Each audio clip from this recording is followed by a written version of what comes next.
আমরা কাজলদের বাসায় যাচ্ছি। কাজল অসুস্থ, জ্বর, ওকে একটু দেখতে।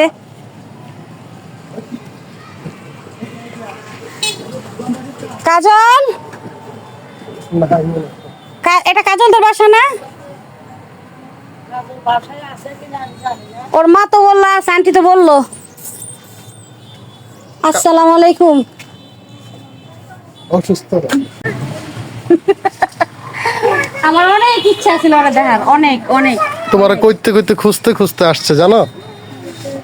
জ্বর রে শুনলে। শোনো, তোমার ভিডিওতে দেখছি, বাস্তবে দেখার খুব ইচ্ছা ছিল, আজকে দেখলাম, ঠিক আছে। আর তার চেয়েও বড় কথা হচ্ছে কি জানো, তোমার মা আর তোমার বাবার যেই আর কি আন্তরিকতা, তোমার মা আর তোমার বাবার যে আন্তরিকতা আজকে আমি দেখছি, আমি পুরো ইমপ্রেস। জিনিসটা খুবই ভালো লাগছে।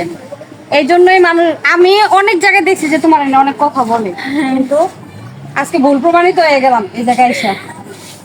কারণ তোমার বাপে যে একটা হাসি দিছে বিশ্বাস করবা না, আমার মনটা জুড়ে গেছে। আর তোমার মা, বিশেষ করে তোমার মা আমার অনেক ভালো লাগছে। আন্টি বললো যে যাও বাসায় আছে দেখতে পারবা।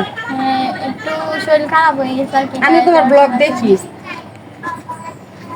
খুশি আসলে হয়েছি। একটু দিনে আসতেন, অন্ধকার হয়ে গেছে। থাক, আসবো আরেকদিন। আরেকদিন আসবো। ইনশাআল্লাহ ভালো লাগলো তোমার লোক এসে দেখা করে। যদি কোনো সময় নারায়ণগঞ্জ যাও, ইনশাআল্লাহ দেখা হবে। আসলে জ্বর, হালকা গরম। ওষুধ খাইছো? হ্যাঁ মাত্র খাইলাম, বাজারে গেছিলাম। খানা বিটিয়া তো দিছে। জি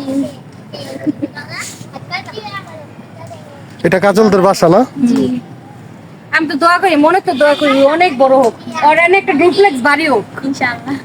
এটা রিসোর্ট হোক, আমরা এসে ওই রিসোর্টে থাকবো। আমরা এসে ওই রিসোর্টে থাকতে পারি, আমাদের খুশি লাগবে। আমিন আমিন। ঠিক আছে, দোয়া রাখো আমাদের জন্য।